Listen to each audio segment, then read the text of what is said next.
From Thai Airways facing engine issues to an important A330neo update, and an airline has operated its last flight, why not begin with the A330neo? Despite it flying right around the world, Airbus has faced delays in obtaining certification from Chinese aviation regulators, and now the plane maker has provided important updates, saying that the process is still going in a smooth fashion, and we should expect it likely to be approved in 2025 to facilitate first deliveries.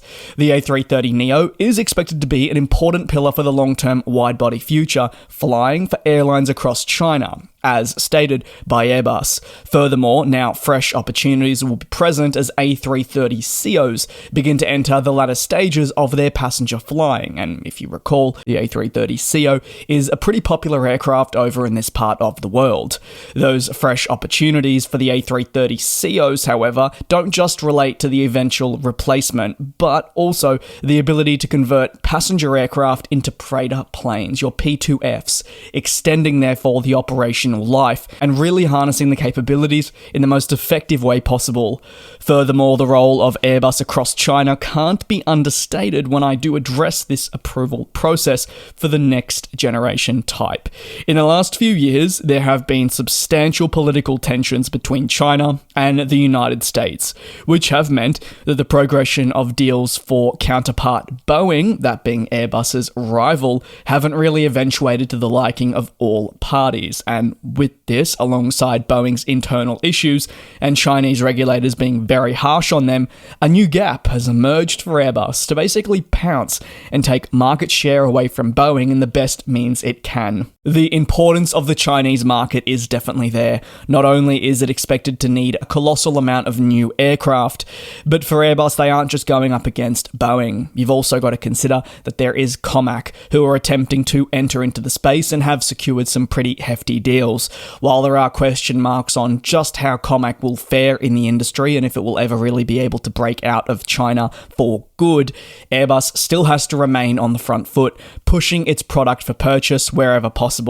As for the A330neo's certification in the location, it isn't uncommon for Chinese regulators to be a little bit tougher on new emerging aircraft, and again, I'll highlight that especially in light of recent developments across our industry, and definitely I'm pointing towards Boeing, but you could extend that to say just the XLR having a couple of niggles here and there.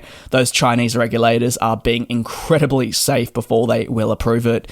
Due diligence is being taken to ensure all new products are going to meet the highest standards for the eventual customers, and whether they are ones that have already ordered said type or will likely place orders in the future. In fact, the A330neo is an aircraft that's enjoyed some pretty substantial success in the last few years. It's crazy to think now I've been doing these aviation news videos for around 6 years, and I can tell you that in those 6 years, we definitely had some slower periods for this program, but several high-profile airlines in the last 18 months have come forward and backed this plane, which again, remember, was launched to fend off competition for the 787. Over to Thai Airways, who have become the latest major international airline to discuss the fundamental impact engine problems are having on their business.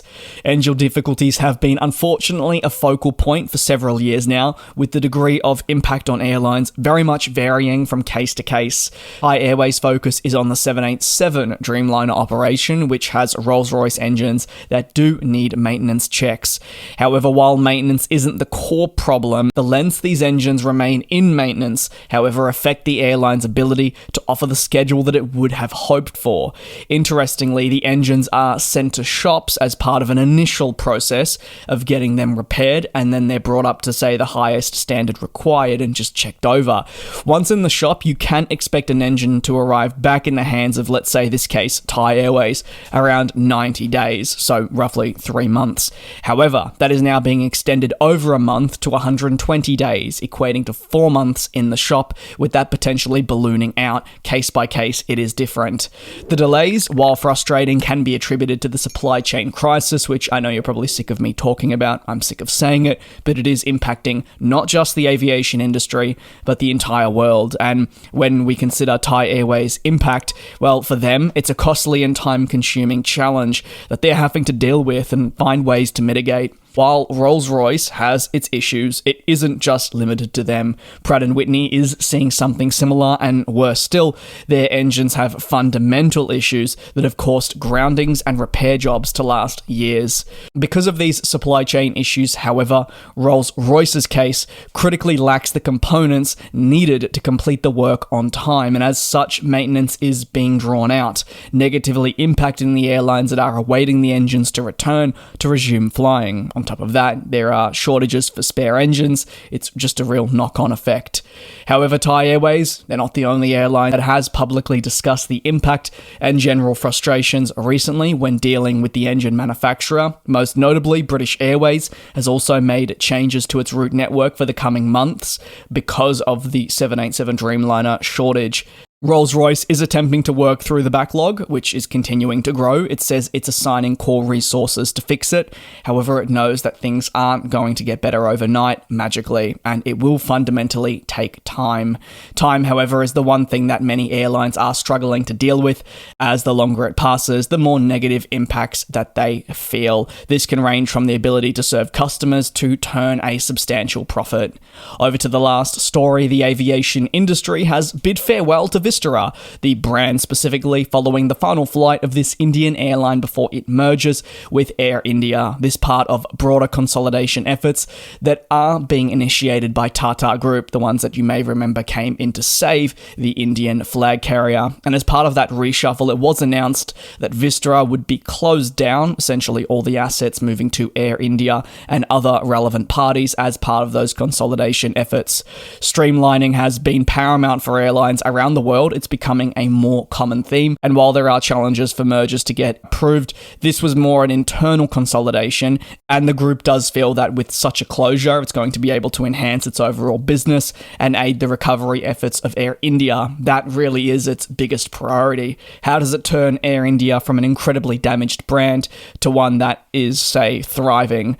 Vistara was launched some time ago as a joint venture between Tata Group and Singapore Airlines, but it will now be, again, as I touched on, consolidated.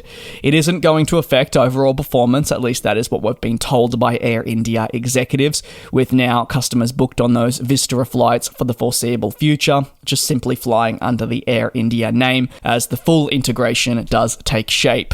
Remember, Vistara was only launched in the mid-2010s, and this was part of a bold bid by the Indian government at the time to allow foreign airlines to basically acquire domestic airlines to a certain extent to leverage that for their own advantage. And while that worked for some time, with Vistara certainly having a decent reception in parts, it has eventuated like this.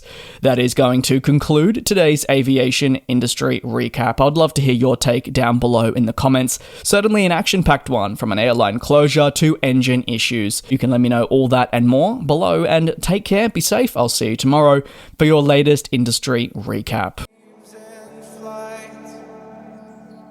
And we'll fly.